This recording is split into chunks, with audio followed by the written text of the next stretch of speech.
This one really looks like a children's film compared to the remake that's about to come out. I know it's stating the obvious, but someone has to do it. Just saying. It is a made-for-TV series that was released in 1990 and it was directed by Tommy Lee Wallace. This features a large ensemble cast that includes Tim Curry as Pennywise the Dancing Clown. Adapted from the Stephen King novel, this story sees a group of 7 young kids fight a demon who poses as a child-killing clown. 30 years later, when it returns to their hometown, they must reunite to stop the demon once and for all. Tim Curry really gave his all as Pennywise.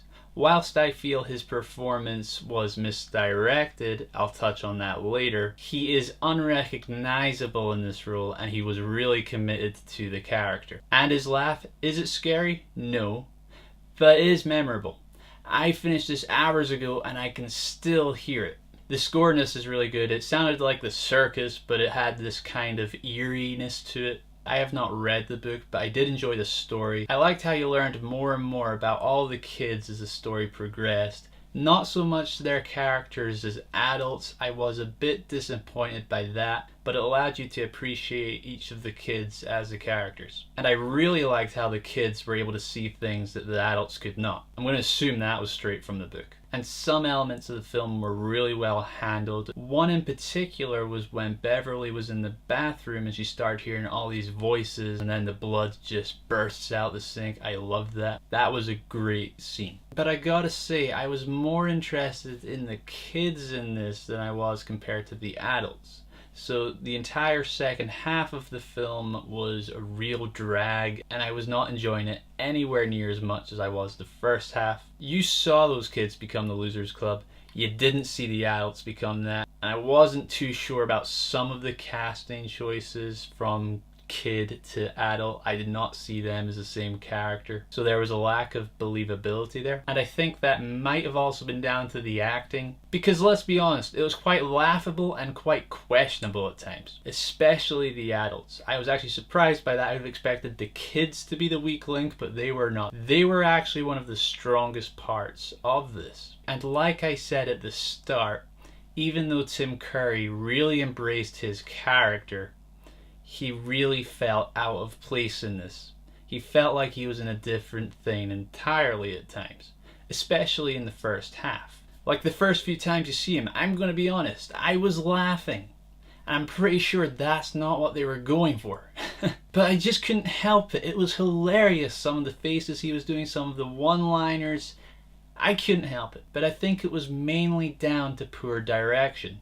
This miniseries tries to make him seem really scary. The moments building up before you see him, they're kind of like, oh, that's kind of scary, but when you see him, it's just laughable. Which brings me to my next point. The tone was all over the place. At times it had horror elements, other times it had mystery, comedy, drama, romance, you name it, it was in this. And then like halfway through there's a montage where Bill and Mike ride a bike that they had when they were a kid. That felt like something straight out of a sitcom. I was laughing my ass off. And I also found that there are some plot points that were really hard to follow or they were really badly explained. I'm not sure if they were in the book, if they were just poorly adapted, or they were completely original from the director and had nothing to do with the novel. There were quite a few, like when the characters were adults, they said many times that they were struggling to remember or they didn't remember anything that happened before. And I was like, how can you forget something like that? Is it just a repressed memory? Because it doesn't really make it clear. I'm not sure if it was like that in the book or if it was just poorly explained, but they bring it up a lot. Stan felt really underdeveloped. I'm not sure if he's a weak link in the book as well. There's that bike scene at the end, which I'm going to keep vague for people who've not seen this. I was really confused how the bike helped her. She had no connection to the bike. I'd understand if it was her bike when she was a kid, it'd bring back some kind of memory, but she had zero connection to it. So if someone can explain that to me, please do. When all the adults finally meet up together, they have dinner. Really? Dinner? You came here to hunt a monster. You're gonna have dinner in a restaurant.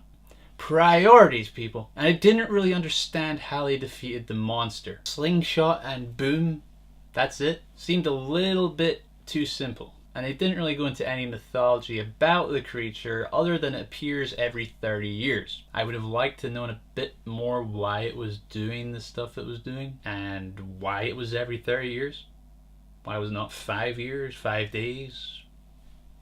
And there was also a really weird romance aspect in this. Beverly seemed to flirt and make out with pretty well all the guys in this. Why?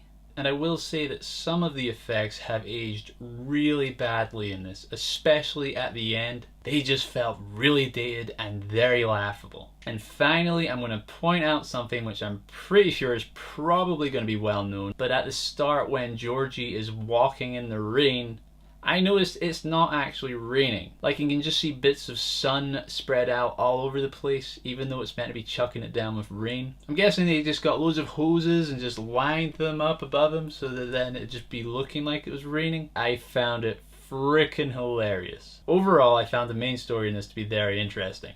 And that's likely thanks to the source material. The effects have not aged very well, which is unfortunate.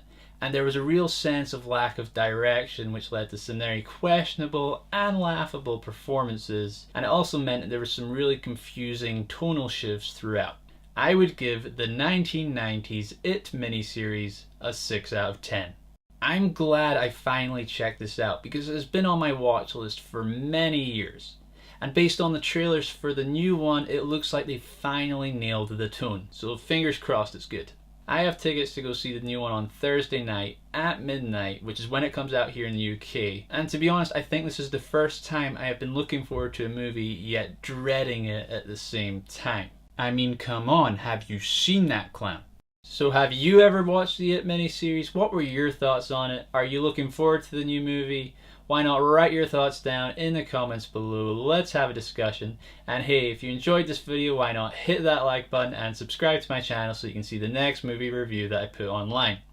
Until next time, see ya.